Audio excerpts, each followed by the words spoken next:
Father in heaven, it's no secret at all.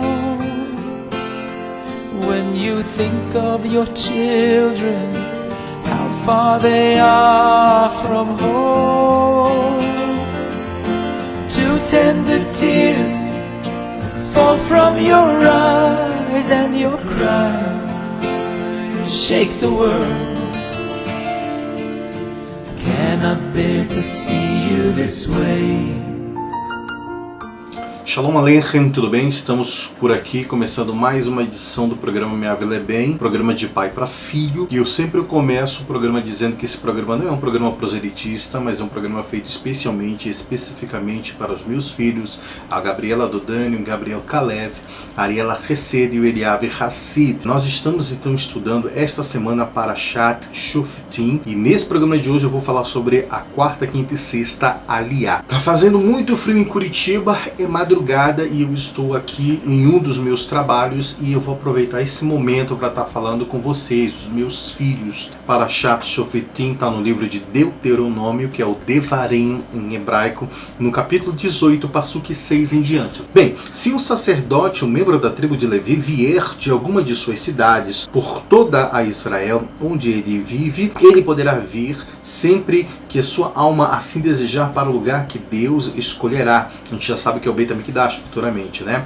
E ele poderá oficiar em nome de Deus, seu Deus, assim como todos os seus irmãos sacerdotes da tribo de levitas, dos levitas, que estão de pé ali diante de Deus. Passuque 8 em diante, eles comerão porções iguais da pele e da carne das oferendas festivas, exceto da oferenda Tamit, e a oferenda adicional de Shabat, e as oferendas voluntárias para os quais os sacerdotes foram divididos em turnos cujo direito foram vendidos por seus ancestrais. Aqui tem algumas coisas a mais que eu estou lendo, porque eu estou lendo no Chumash Gutnick, e também tem alguns comentários do Rashi a mais. Passuque 9 do capítulo 18.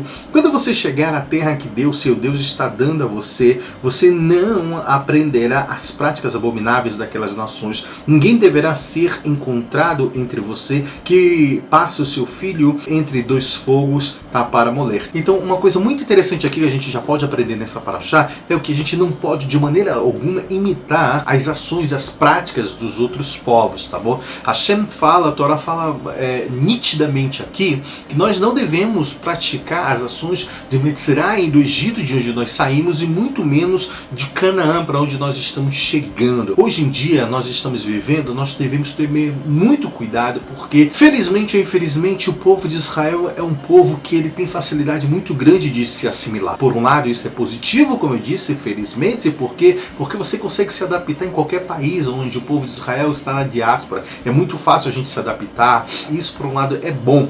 Mas, por um outro lado, a assimilação é algo muito perigoso, porque a gente não pode se assimilar, parecer com os outros povos também. Então, práticas, não é porque a sociedade à nossa volta faz uma coisa, tem um determinado comportamento, que a gente vai ter ele também. Só vou trazer rapidamente aqui uma externação, contar algo que o papai sofreu muito. Eu nasci em 1980, vocês já sabem disso. 1991, 92 eu sofri muito, que eu estava entrando na época da adolescência. Presta bem atenção, Gabriela Dodani, Gabriel Kalev, que estão na idade aí de 15, 13, 14, 16 anos, né? Papai sofreu muito com isso. Por quê, papai? Porque eu sempre quis viver a Torá intensamente, viver a palavra de Hashem, mas eu escrevi, até uma vez eu escrevi, qualquer hora dessa eu faço um vídeo só sobre essa carta, uma carta de 1992, 94, eu não me lembro muito bem, que eu falava sobre o meu conflito.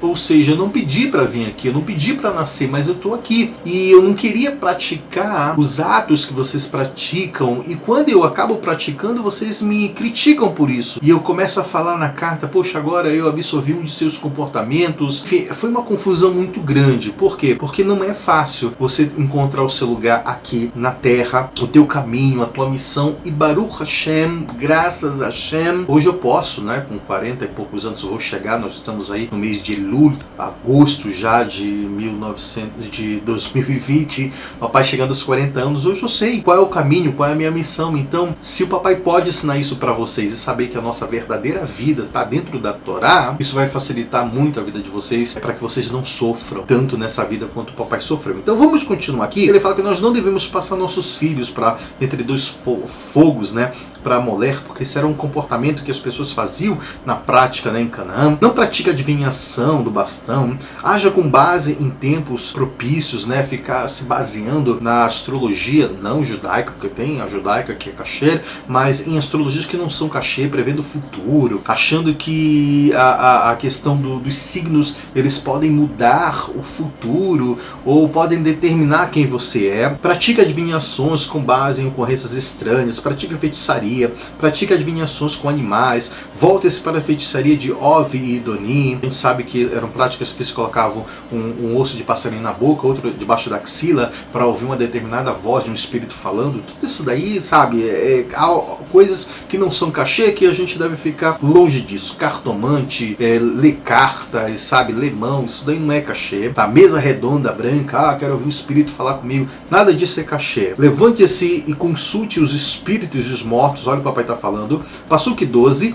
Pois quem faz estas coisas será uma abominação para Deus, e é por causa destas abominações que Deus, seu Deus, está expulsando essas nações de sua presença. Então veja bem, a gente já leu sobre isso outras vezes, que a terra vomitou. Deus não está expulsando essas pessoas porque nós somos melhores do que elas, não, porque são práticas que não é legal. A Shem disse, não faça isso. Passuque 13, não inquira sobre o futuro, mas seja íntegro para com Deus, seu Deus. Por que não ficar inquirindo sobre o futuro? Porque o nosso futuro depende de Hashem, ele que sabe de tudo. Começando a quinta leitura, capítulo 18, passuque 14, né, vai falar sobre as profecias verdadeiras e falsas. Embora essas nações as quais você está prestes a dominar escutem adivinhos de tempos propícios e adivinhos o bastão, em seu caso, entretanto, Deus, seu Deus, não lhe deu coisas assim. Essas nações, elas utilizam? Elas podem utilizar isso. O problema é delas. Mas quem é judeu, não. Bnei Israel, não. Mas sim profetas genuínos e Urim Vetumim. Então, como a gente vai saber de coisas, tá? O que a Hashem quer da gente é através justamente de profetas. E na época que existia Urim Vetumim, que era justamente do peito do sacerdote, que era pra gente saber se ia pra guerra, se não ia pra guerra. Passuque 15. Deus, seu Deus, estabelecerá um profeta como eu dentre você, entre seus irmãos, e você o escutará. Aqui a versão fala um profeta, mas a gente sabe que existia profetas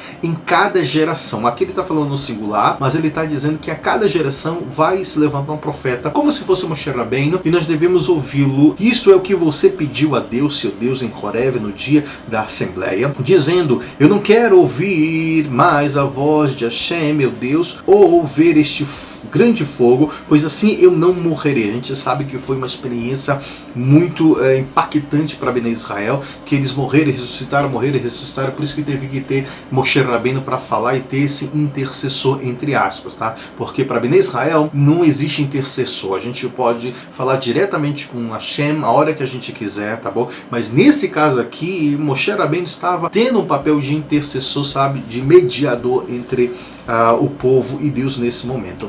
Passuque 17, Deus me disse, eles falaram bem, eu trarei para eles um profeta como você entre seus irmãos. Eu colocarei minhas palavras em sua boca e ele lhe dirá tudo que eu lhe ordenar. Então, se alguém não escutar minhas palavras, que ele falar em meu nome, eu punirei com a morte que vem do céu. Então preste bem atenção, em cada geração a gente teve os nossos sábios, os Sadiquim. O último da nossa geração, nós que estamos aqui no Brasil, conectados um pouco mais com o Beit Rabad, a gente sabe que o Rebbe do Lubavitch foi um grande profeta. Ele é o nosso Rebbe. Então, se hoje nós seguimos alguns ensinamentos, é graças ao Rebbe que deu sua vida, se dedicou à sua vida. Ele, o sogro dele, e desde o Alter Rebbe, que eu gosto muito, é muito ligado, porque ele faz aniversário, nasceu dia 18 de Elul e eu nasci no dia 16, eu tenho uma conexão, gosto muito dos ensinamentos do Alter Rebbe. Figuras que fazem aniversário de nascimento, que nasceram no dia 18 de Elul, são pessoas muito introspectivas, com amor ao próximo.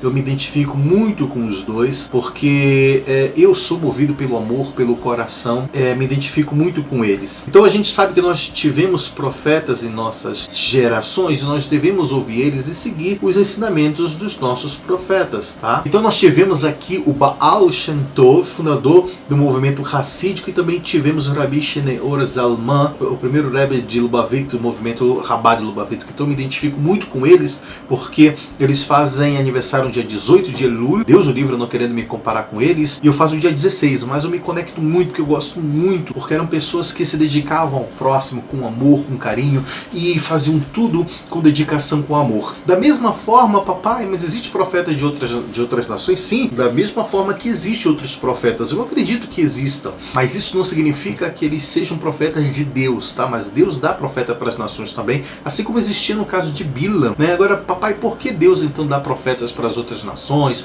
para as outras religiões? Porque Deus é tão justo que as outras pessoas poderiam perguntar, tá, mas se Bnei Israel, os judeus, os israelitas só servem a Deus porque tiveram profetas como Moshe Rabbeinu e outros grandes tzadikim, nós não servimos a Deus verdadeiramente porque nós não tivemos profetas. Então Hashem vai dizer, é assim? Então eu vou dar para vocês profetas. Só que esses profetas, no decorrer do caminho, eles acabam se desviando e fazendo muitas coisas erradas, proferindo mentiras, ensinando a Bíblia, a Torá de maneira errada, e aí, quer dizer, como é que fica então? E as pessoas sabem da verdade, elas sabem que a verdade está na Torá, está com o povo judeu, e se elas querem continuar seguindo esses falsos profetas, aí já é um problema delas, tá bom? Mas a verdade se sabe. Da mesma forma, Hashem é tão justo que os povos naquela época poderiam dizer, mas o Bnei Israel só te serviu porque tinha Moshe Rabbeinu. Então Deus disse, então eu vou dar Bilam para vocês, né? Agora se ele vai fazer de uma forma diferente, aí vocês vão assumir a culpa também, porque vocês sabem que a verdade está com o Bnei Israel. Então, da mesma forma, hoje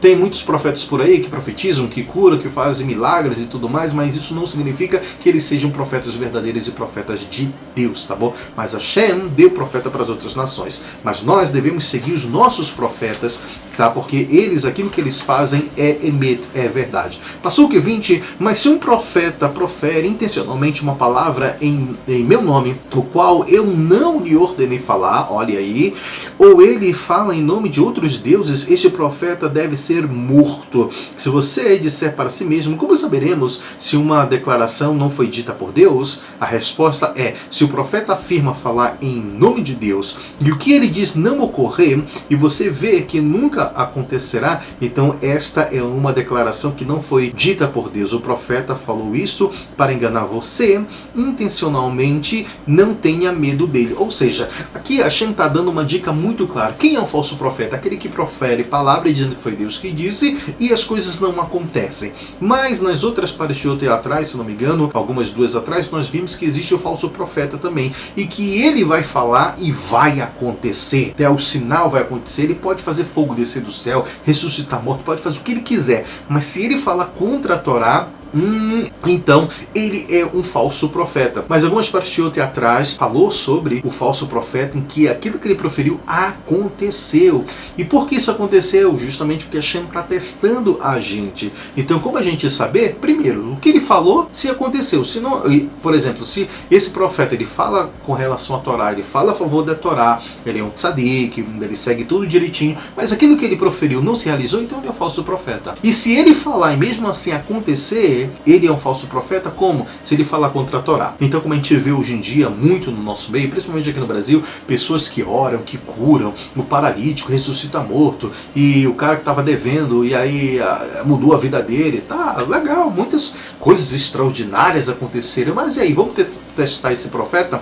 Ele fala contra a favor da Torá. Na maioria falam contra a Torá, então são falsos profetas. Esse tipo de gente a gente não deve nunca ouvir, e a nossa mão tem que ser contra ele, não tenha medo dele. Por quê? Porque a gente já falou isso também, que essas pessoas é um tipo de madir e de messita, são pessoas que incitam você publicamente ou pessoalmente para te desviar do caminho de Hashem. Eles estão tentando contra a tua vida espiritual. Vamos continuar, capítulo 19, quando Deus, seu Deus, aniquilar as nações cuja terra Deus, seu Deus, está dando a você, e você herdar e estabelecer a sua cidade em suas casas, você separará 3 cidades para si dentro da terra que Deus, seu Deus, está dando a você como uma propriedade. Pare sinais que indiquem a você a rota para estas cidades e a posição das 3 cidades, de modo que elas estejam igualmente espaçadas ao longo de sua terra, que Deus, seu Deus, está dando a você, como uma herança. Elas estão disponíveis a todo o assassino acidental para fugir para lá. Estes são os termos sobre os quais o assassino poderá fugir para lá a fim de viver. Quem der um golpe fatal em um amigo involuntariamente, ele não o odeia desde ontem nem anteontem, ou se o homem vai ao seu amigo para a floresta para cortar lenha e a sua mão balança com o machado para cortar a árvore e o ferro se solta do cabo e acontece dele atingir o seu amigo e este morrer, ele fugirá numa destas cidades de refúgio para que viva. A gente já sabe disso, né? Que as cidades de refúgios, elas existem justamente para aquela pessoa que matou acidentalmente uma pessoa, então ela deveria fugir para lá. Por quê? Hashem é tão bom que ele sabe, ele é tão misericordioso, ele sabe qual é o sentimento das pessoas. Então, se você matou acidentalmente essa pessoa, você tem o direito de fugir, porque você não matou ela querendo. E ao mesmo tempo, a gente dá o direito do parente dessa pessoa se vingar, porque, poxa, você matou. Então, Deus respeita também o sentimento. Então, por isso que existe as cidades de refúgio. E também, a Parashá está falando que você não deve colocar obstáculos, você deve fazer um caminho, sinais nesse caminho, para que seja fácil, facilite essa pessoa para que ela resguarde a vida dela. Agora, se uma pessoa matou querendo, que ele vai falar já aqui, essa pessoa também pode se resguardar na cidade de refúgio até ela ser julgada, então sentenciada. Eu instruí a você a sinalizar essas cidades de forma clara e estabelecê-las a distâncias iguais. No caso de um vingador do sangue perseguir o assassino enquanto o seu sangue está quente, né? Ele está com raiva naquele momento, né? E ele conseguir capturá-lo por causa do caminho longo, e ele golpeá-lo até a morte. Pois visto que o assassino não odiava a sua vítima ontem nem anteontem, ele não merecia ser punido com morte. Olha aí, Passuque 7. Assim eu ordeno a você, dizendo: você estabelecerá 3 cidades de refúgio para si. Quando Deus, seu Deus, expandia suas fronteiras, como ele jurou a seus antepassados, e ele dera a você a terra inteira que ele disse a seus antepassados que ele daria, por você ter guardado e observado todos os seus mandamentos que hoje eu ordeno a você, e amar a Deus, seu Deus, e andar sempre em seus caminhos todos os dias. A gente sabe que existe uma condição, então, para que Deus dê a terra completa para a gente. É cumprir as mitzvot, os mandamentos de Hashem. Você acrescentará para você 3 cidades, além destas 3, para que o sangue inocente não seja derramado dentro da terra que Deus, seu Deus, está dando a você como uma herança, e você será responsável pelo sangue dele. Entretanto, se um homem odeia o seu amigo e fica esperando por ele, ou seja, premeditadamente, e avança contra ele e o golpeia de maneira fatal, e ele morrer, então o assassino foge para uma dessas cidades. Olha aí que eu falei, os anciões da cidade enviarão representantes e o tirarão de lá e permitirão que ele morra, mas nas mãos do vingador do sangue. Tudo isso tinha, ainda passava pelo tribunal, não era assim tão fácil, pegou, morreu, tira ele, mata, não era assim, tinha todo um processo de julgamento, tá bom? A morte é algo muito sério dentro do judaísmo, então não era tratado de maneira banal, tá bom? Não era aquela questão de olho por olho, dente por dente, como as pessoas que não são judeus entendem, tá? Não é por aí. Passuque 12, então os anciões da sua cidade enviarão então um representante, tirarão de lá, né? Para entregar nas mãos do vingador do sangue. Passuque 13, não tenha pena dele, você deverá eliminar de Israel aquele que derramar sangue inocente, e você se beneficiará disso, tá bom? Vamos agora começar a 6ª leitura, então, tá? No capítulo 19, Passuque 14 em diante, olha o que ele fala: você não moverá o marco de delimitação de seu vizinho que os primeiros colonizadores determinaram como limites na sua terra herdada, e você herdará na terra que Deus, seu Deus, está lhe dando como uma propriedade. Um bom exemplo aqui é: você não deve mudar, remover a limitação do seu vizinho, quer dizer, o respeito para com o próximo. Se você tem um terreno e o teu terreno vai até ali, para que você vai pegar o terreno do próximo? Se você tem uma borracha e você vai pegar essa borracha que é do seu coleguinha, Ariel e Eliav que são pequenos, se o brinquedo do seu coleguinha, você vai tomar conta do brinquedo do seu coleguinha, se o lugar que ele senta na escola ou na sinagoga, você vai tomar o lugar. Então respeite, é o respeito que nós devemos ter com a propriedade alheia. Passuque 15, uma única testemunha não pode incriminar outra pessoa por nenhum pecado pelo qual a pessoa seria passível de chicotadas ou a morte, ou por qualquer outro tipo de fraude. Uma alegação deverá ser confirmada pelo depoimento verbal de 2 testemunhas ou 3 testemunhas. A gente já sabe disso daqui, que a pessoa não deverá morrer pelo testemunho apenas de uma pessoa só. No mínimo tem que ser 2 e o correto seria 3. E nem a pessoa pode morrer pelo testemunho dela mesma. Se ela disser, olha, eu cometi isso, tá errado, me matem, não vale o testemunho dela. Passuque 16, se uma falsa testemunha tentar incriminar uma pessoa que testemunhou em corte afirmando que esta não esteve presente para testemunhar o ato que ela o alegou ter visto, os 2 homens ficarão diante de Deus, de Hashem, diante dos sacerdotes e dos juízes que existam naquela época, juntamente com os litigantes que têm a disputa original. Passuque 18, os juízes examinarão as testemunhas por completo e se for provado que a testemunha é uma testemunha falsa e que depois, no caso, falsamente contra o seu irmão, então vocês farão a ela o que ela planejou fazer ao seu irmão. Você assim eliminará este mal do seu meio, papai. E aí, ele está dizendo aqui que uma pessoa poderá morrer pelo testemunho de 2 pessoas, mas a gente sabe que na história, não na história judaica, não se sabe até agora, mas é comum ver em outros povos aí as testemunhas, vai que pinte aí 2 testemunhas que são falsas. Como é que fica? A Torá traz aqui uma responsabilidade muito grande, porque aquilo que elas estavam atentando contra a vida da pessoa vai acontecer com elas. Então, muito cuidado, prevenindo que uma falsa acusação, ok? Passuque 20, a corte anunciará o veredito em público, de modo que aqueles que permaneceram ouvirão o que aconteceu e ficarão com medo, e eles nunca mais cometerão algo tão perverso assim em seu meio.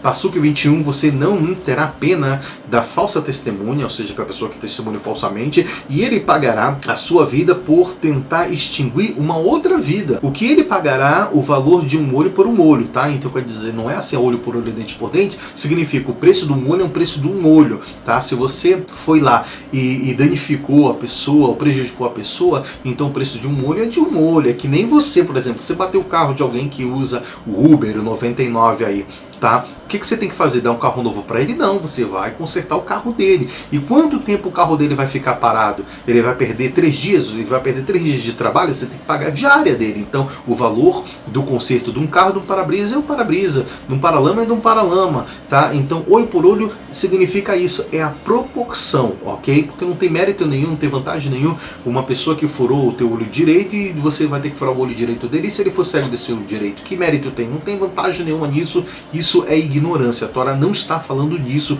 olho por olho e dente por dente, mas sim em termos de restituir, de você poder pagar da maneira correta aquilo que você prejudicou o seu próximo, tá bom? Então, olho por olho, um falso testemunho sobre um olho, o valor de um dente por um falso testemunho sobre um dente, e o valor de uma mão por um falso testemunho sobre uma mão, e o valor de um pé por falso testemunho sobre um pé. Tá vendo como é de acordo com o ressarcimento, não é olho por olho e dente por dente? Ele matou, ele tem que morrer também. Não é por aí, não é desse jeito. Capítulo 20, vamos lá, ele vai falar agora sobre a preparação para uma guerra. Se você for para uma guerra com seus inimigos e vir um cavalo, uma carruagem, um povo que parece mais numeroso que você não temerá. Olha aí, a gente não deve temer ir para a guerra, pois Deus, seu Deus, que tirou você da terra de Mitzrayim, do Egito. Então, quando vocês levantarem as suas mãos e se aproximarem da batalha, o sacerdote especialmente ungido, que nesse caso aqui é o Cohen Mashiach, é o sacerdote Mashiach, né, que ia para a guerra, se aproximar e falará ao povo em hebraico. Ele dirá a eles o seguinte: ouça Israel, hoje vocês estão se aproximando da batalha contra os seus inimigos. Não deixe que seus corações se enfraqueçam com o barulho dos cavalos deles. Não tenham medo deles, não tenham medo quando eles baterem seus escudos. Não se desesperem quando eles soarem as suas trombetas. E não fiquem atemorizados quando escutá-los gritar gritar, pois a arca sagrada de Hashem, seu Deus, está com vocês para lutar contra seus inimigos por vocês e para salvar vocês. E então os oficiais falarão ao povo dizendo, existe algum homem aqui que tenha construído uma casa nova e não tenha começado a morar nela? Opa, que ele volte para sua casa, pois caso morra na guerra, outro homem passará a viver nela. Não é legal. Então se você construiu, Hashem é tão justo que ele quer que você tenha proveito daquilo que você construiu. Existe algum homem que plantou um vinhedo e ainda não deixou pronto para ser usado? Que ele volte para sua casa, pois caso morra na guerra, outro homem o preparará para ser usado. Existe algum homem que noivou com uma mulher e ainda não a tomou como esposa? Que ele volte para sua casa, pois caso morra na guerra, outro homem a tomará.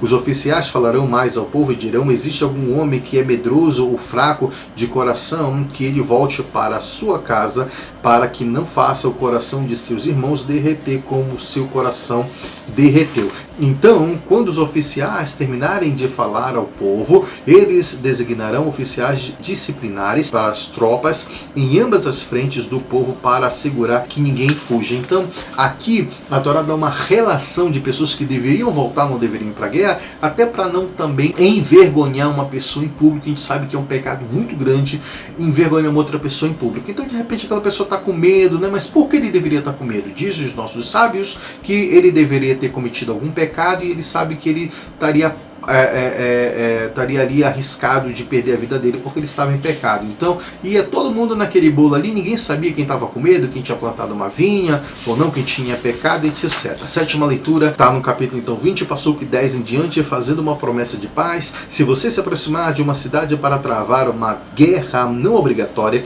com ela, você então primeiro fará uma proposta de paz a ela, ou seja, não é algo que foi ordenado por Hashem, mas é uma guerra que aconteceu ali por algum motivo. Então primeiro, busque a paz com essa pessoa, tá? Ela não é o seu inimigo de ontem, de anteontem, então vai lá, primeiro busca uma paz com ela. O que acontecerá, então, se ela responder pacificamente, ela quer a paz com você, e abrir os seus portões para você, então todas as pessoas que estiverem dentro dela pagarão a você um tributo monetário e servirão a você.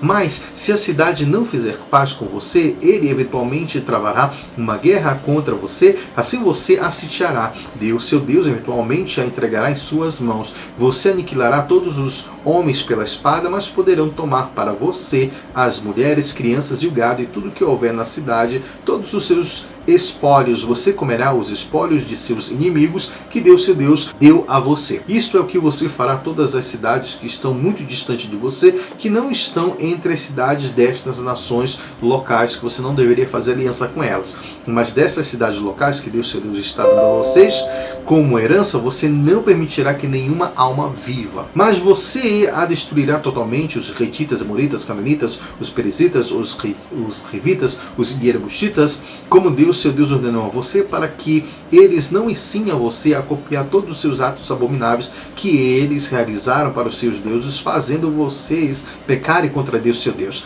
Se você sitiar uma cidade por vários dias a fim de travar uma guerra não obrigatória contra ela para capturá-la, você não destruirá suas árvores empunhando um machado contra elas, você poderá comer delas, mas não as cortarás. O que existe isso? Primeiro, Deus está dizendo que esses outros povos que estavam ali, 70 nações, você deveria destruir porque essas outras nações eram nocivas ao povo de Israel. São pessoas que vão fazer de tudo para te tirar do caminho de Hashem, te levar para a idolatria. A gente sabe que no Sefer HaMitzvot já diz que você não pode ter misericórdia dessas pessoas porque elas estão tentando tirar a tua vida do Olam Kabá. Olha, é muito mais grave uma pessoa que está tentando te levar para a Avodah-Zará, te levar para a idolatria, do que um assassino. Eu já falei isso várias vezes aqui. Um assassino, ele vai te matar, ele quer te matar, ele vai tirar a tua vida daqui, apenas daqui, mas o Olam Kabá você está garantido. Mas uma pessoa que te leva a servir outros deuses, ela quer tirar a tua parte do, não só daqui, mas do Olam Kabá. Olha só, então isso é muito grave.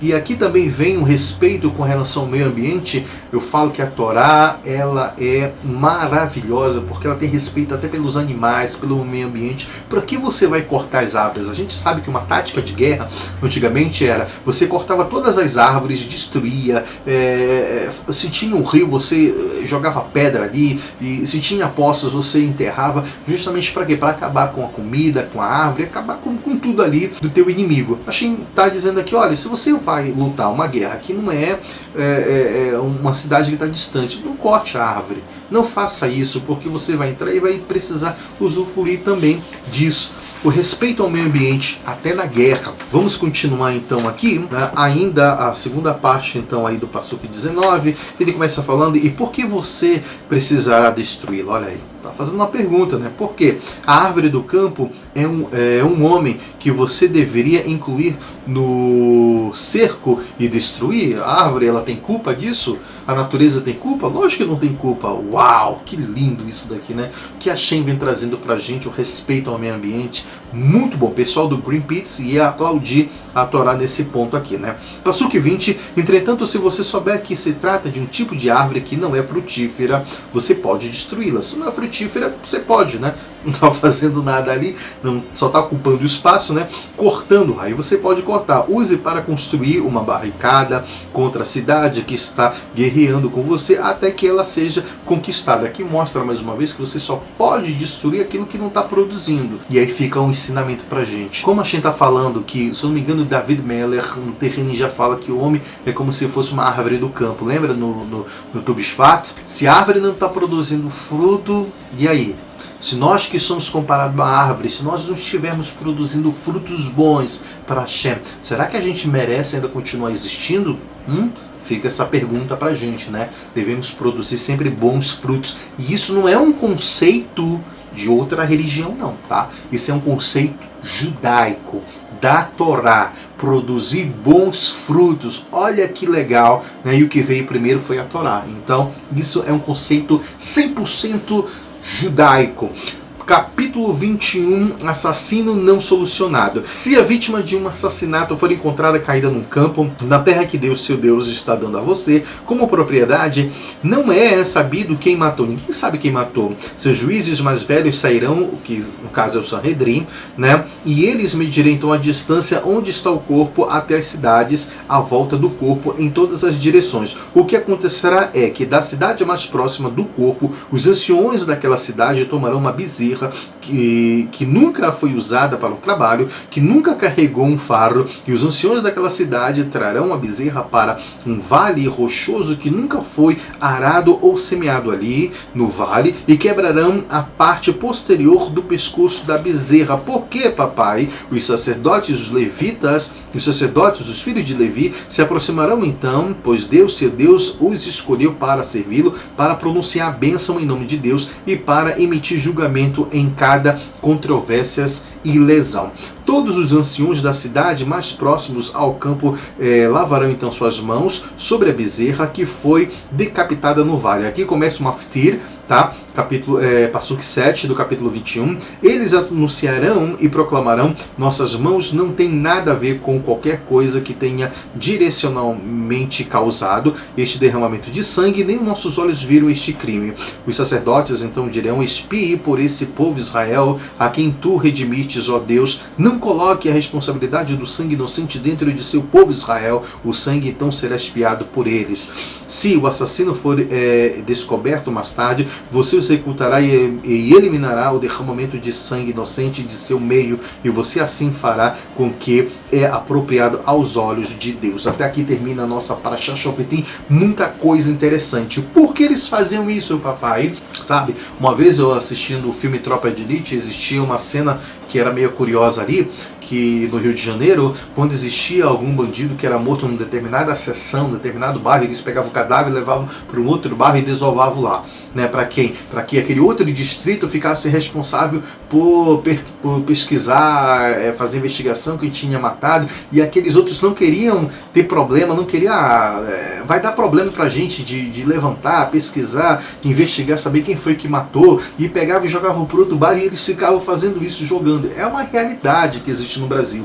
Nesse caso da Torá, não era assim. Olha o respeito pela vida. Então eles mediam em todas as direções. Então eles diziam, olha, aonde o corpo foi achado mais próximo daquela cidade, aquela cidade seria, entre aspas, responsável pelo aquele sangue. Por isso que eles traziam uma bezerra e quebravam a nuca da bezerra, para justamente fazer uma expiação ali e dizer, olha, porque se você permitiu que esse sangue fosse derramado, então significa que aquela cidade era culpada. Os Sanhedrin, os sábios daquela cidade, eram culpados. Por que eram culpados? Porque se existia uma pessoa que assassinou, então a responsabilidade é da tribo de Levi, eram dos Leviim e dos sacerdotes de educar o povo. Então, você não educou direito, porque houve um assassinato ali.